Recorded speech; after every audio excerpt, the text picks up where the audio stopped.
అట్లాగే గత ఉమ్మడి ఆంధ్రప్రదేశ్ లో ముఖ్యమంత్రులు మార్చేటప్పుడు అవి కూడా జరిగిన అందరిలో రాజశేఖర రెడ్డి గారు అసమ్మతత్వం కూడా ఉందని వార్తలు వచ్చేది.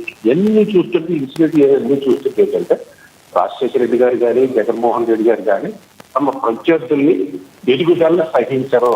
రాజకీయ ఎత్తుగడలు ఉంటాయి, నిజంగా ప్రత్యర్థి పతనం అయితేనే కదా మనం ఎదగలుగుతాం.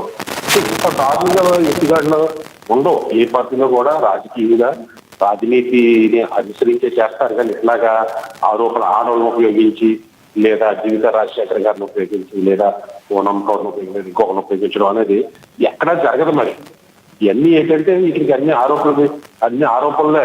ఇది ఎవరు నిరూపించడం బయటకు రాలేరు. వస్తే వాళ్ళ స్థానాలు గుండిపోట్లు అయ్యే వస్తాయి భయంతో. ఇప్పటికైనా పూనం కౌర్ గారు చెప్పిన స్టేట్మెంట్ కానీ ఆ జీవిత రాజశేఖర గారు చెప్పిన స్టేట్మెంట్ కానీ నిజంగా సాక్ష్యాలే. రాజశేఖర రెడ్డి గారు కానీ లేదా జగన్మోహన్ రెడ్డి గారు కానీ మెగా ఫ్యామిలీ మీద ఎంత వ్యతిరేకతతో విష ప్రసారం చేశారనేది సజీవ సాక్ష్యాలు నాకు తెలుసున్నంత వరకు. రైట్. మీరు ఇప్పుడు ప్రధానంగా ఈ విషయంలో పూనం కౌర్ ఇలా రియాక్ట్ అవ్వడానికి గల కారణం, ఈ సమయంలో అవడానికి గల కారణం ఏంటంటారు? ఇందులో లక్ష్మణరావు గారు మాట్లాడుతూ మరి ఈ టైంలో మాట్లాడాలని ఒత్తిడి తెచ్చినందువలన అలా మాట్లాడారని కూడా మాట్లాడినట్టుగా పరిస్థితి. ఏం చెప్తారంటారు? ఎవరు ఒత్తిడి తీసుకొస్తారండి? అవి ఒత్తిడి తీసుకొచ్చే మనిషి కాదన్నారు. రైట్, ఎవరు ఒత్తిడి తీసుకొస్తారు? అవసరం ఏంటంటే ఇప్పుడు జగన్మోహన్ రెడ్డి గారు విష ప్రసారం చేయించారు అనుకుంటాం. పూనం కౌర్ తోటి మనుషులు పంపించి పవన్ కళ్యాణ్ చేస్తే అన్నాడు అనుకుందాం. ఆమె ముఖ్యమంత్రిగా ఉండగా చెప్పలేదు కదా, జగన్మోహన్ రెడ్డి ముఖ్యమంత్రి ఉండి చెప్పలేదు కదా. రేపు పొద్దున అధికారంలో ఉన్నాడో రేపు పొద్దున నన్ను ఏం చేస్తాడో అది నా ప్రారంభం చేయవస్తే భయంతో చెప్పుకుండకపోవచ్చు. ఇవాళ అధికారులు లేడు కాబట్టి నేను చెప్పినా నాకేం కాదని ఉద్దేశంతో చెప్పి ఉండొచ్చు. ఇప్పుడు మహారాష్ట్రలో కూడా ఒక హీరోయిన్, ఒక సినిమా తార జగన్మోహన్ రెడ్డి గారు ఓడిపోయిందంటే కదా కేసు పెట్టింది. ఆమె జగన్మోహన్ రెడ్డి అధికారంలో ఉన్నని చెప్పి ఆమె కేసు పెట్టలేదు కదా. ఇప్పుడు అధికారం పోయిన తర్వాత అందరికీ కొంచెం ధైర్యం వస్తుంది, మనకేం పర్లేదు. అధికారంలో ఉన్న ప్రభుత్వం జగన్మోహన్ రెడ్డి గారికి వ్యతిరేకమైన ప్రభుత్వం కాబట్టి మనకు ఏదైనా అవసరమైతే పోలీస్ ప్రొటెక్షన్ ఇస్తారో ధైర్యంగా బయటకు వచ్చి చెప్పి ఉండొచ్చు. ఎవరు బెదిరిస్తారు? ఇప్పుడు బెదిరించే వాళ్ళు ఇంకొకరు బెదిరిస్తున్నారంటే ఎవరు చెప్తారంటే దీనికి? లక్ష్మణ్ రావు గారు ఏమైనా చూసారేమో మంచాల కింద ఒక సీక్రెట్ ఇన్ఫర్మేషన్ ఏమైనా ఉందామో ఇంకే నాకైతే లేదు.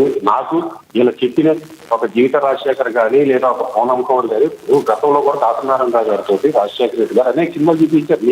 నేనున్నాను సాక్షి. ఒక మేస్త్రి గాని ఒక పిచ్చోడు సీపులరాయి గారి ఎన్ని కూడా చంద్రబాబు నాయుడు గారికి రామోజీరావు గారికి చిరంజీవి గారికి ఇంగ్లీష్ కవిసి సినిమాలు రాజశేఖర రెడ్డి గారి అండర్లోని ఎవరెవరు డాక్టర్ గారితో కూడా వచ్చి నేను అక్కడ బెంగళూరు నుంచి వీకెండ్ వెళ్ళినప్పుడు డాక్టర్ గారి పిచ్చిలు వాళ్ళంతా వచ్చి రాజశేఖర రెడ్డి గారు మనుషులు. రాజశేఖర రెడ్డి గారికి మాట్లాడుతూ అంటే ఆయన వైఎస్ఆర్సీపీ అధికార ప్రతినిధిగా మాట్లాడారు కాబట్టి దీని గురించి అడగాల్సి వస్తుంది. చంద్రబాబు నాయుడు గారి దగ్గర, లోకేష్ గారి దగ్గర పవన్ కళ్యాణ్ గారి సీక్రెట్స్ ఉన్నాయి కాబట్టే ఆయన్ని పొత్తులోకి పెట్టుకుని వాళ్ళు వెనకాల తిప్పుకుంటున్నారు కానీ జనాలు అనుకుంటున్నారు అని చెప్పి లక్ష్మణరావు గారు అంటారు. సార్ అది ఎంతవరకు నిజమన్నది ఒకవేళ జగన్మోహన్ రెడ్డి గారు ఈ లక్ష్మణరావు గారు చంద్రబాబు నాయుడు గారి దగ్గర ఉంచారేమో నాకు తెలియదు. ఎందుకంటే రేపు పొద్దున్న ఇప్పుడు నా వైసీపీ ప్రభుత్వం మీద వ్యతిరేకత ఉంది. ఇప్పుడు ఇది ఎలాగ ఉన్నదండి, మేము ఓడిపోతే పవన్ కళ్యాణ్ రాకూడదు, పవన్ కళ్యాణ్ రాకుండా ఉండాలంటే పోయి సీడీ దగ్గర ఉంచుకుని పవన్ కళ్యాణ్ కూడా ఉండేటట్టు చేసుకో, అప్పుడు వస్తే నువ్వు ఉండాలంటే నేను ఉండాలి అన్న అండర్స్టాండింగ్ తోటి ఒకవేళ జగన్మోహన్ రెడ్డి గారు లక్ష్మణరావు గారు వైసీపీ పార్టీ ఏమైనా సీడీలు వాళ్ళ దగ్గర పెట్టిందేమో. నిజంగా సీడీలు ఉంటే మరి జగన్మోహన్ రెడ్డి గారు 5 సంవత్సరాల అధికారంలో ఉండి ఏం పీకే మరి పవన్ కళ్యాణ్ జైల్లో పెట్టించచ్చు కదా. నాకు తెలియదు మరి వీళ్ళు ఏమైనా పెట్టారేమో అక్కడ. వాళ్ళు వీళ్ళిద్దరైతే నాటకాలు ఏమైనా దాచారేమో, లేదా చంద్రబాబు నాయుడు గారు ఏమో లక్ష్మణరావు గారికి కానీ లేదా లక్ష్మణరావు గారి పార్టీకి కానీ ఈగారు బాబు నా దగ్గర ఇన్ని సీడీలు ఉన్నాయని చెప్పారేమో. ఎందుకంటే వాళ్ళకి అలవాటు కదా వైసీపీ వాళ్ళకి. వాళ్ళకిలాగా అందరూ చేస్తారని సహజం. అది ఏ మనస్తత్వం ఉన్నవాడు ఆ మనస్తత్వంగా ఆలోచిస్తాడు. అది ఆయనకి తెలుసు. మరి లక్ష్మణరావు గారు చెప్పాలి, జగన్మోహన్ రెడ్డి గారు చంద్రబాబు నాయుడు గారికి ఎప్పుడు హ్యాండ్ ఓవర్ చేశారు ఈ సీడీలు అన్నది. మీరు ఇందాక అన్నారు కదా ఎవరో ఏదో ఒక టీవీ ఛానల్ ఓనర్ గారిని బెదిరించారు సీడీ ఉందంటేని అది వెళ్ళి కొట్టారు అని ఇది అంటున్నారు కదా. దాన్ని తప్పించుకోవడం అంటారు వైసీపీ. ఏంటంటే తాము ఏం చేస్తున్నారో దాన్ని ఎదటోళ్ళు చేస్తున్నారో అని అంటారు. వాళ్ళకి తెలుసు పబ్లిక్ ని ఎలా డైవర్ట్ చేయాలి, పబ్లిక్ మైండ్ తోటి ఎలా ఆడుకోవాలన్నది వైసీపీకి తెలుసు. ఇప్పుడు లక్ష్మణరావు గారికి కూడా లేదు నేను చేసిన తప్పు అని అతనికి తెలుసు. చెప్పాలి, చెప్పకపోతే అతను మరుసటి అధికార ప్రతినిధిని తీసేస్తారు. పవన్ కళ్యాణ్ ఒక తిట్టకపోతే రెండో రోజులు పంపించారు అతన్ని డిబేట్ కి. ఆయన అడగండి డిబేట్ అయిపోయిందని చెప్తాడు ఆయన. కనీసం ఒక రోజన్నా ఒక తిట్టాలి ఒక డిబేట్ కి. వాళ్ళు మానిటర్ చేస్తారు. అట్లా అలా ఎవరన్నా పార్టీ చెప్తారా లక్ష్మణ్? సిద్ధాంతం. అలా ఎవరన్నా చెప్తారా సత్యం గారు? రోజుకొకసారైనా తిట్టాలి, లేకపోతే మీ పోస్ట్ పోదని ఎవరన్నా చెప్తారా? అలా మీరు కూడా మీరు అడగండి ఆరోపణగా సార్, చేసేది. డిబేట్లు ఏమో అనుకుంటున్నాను నేను.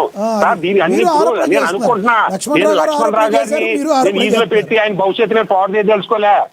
ఇప్పుడు కొన్ని సార్ ఒక్కో పార్టీకి ఒక్కో సిద్ధాంతం ఉంటుంది సార్. ప్రత్యర్థుల మీద దుమ్మెత్తిపోడు అన్నది రాజకీయ వ్యూహం, అందులో తప్పేమీ లేదు. అయితే అతిక్రమించకూడదు.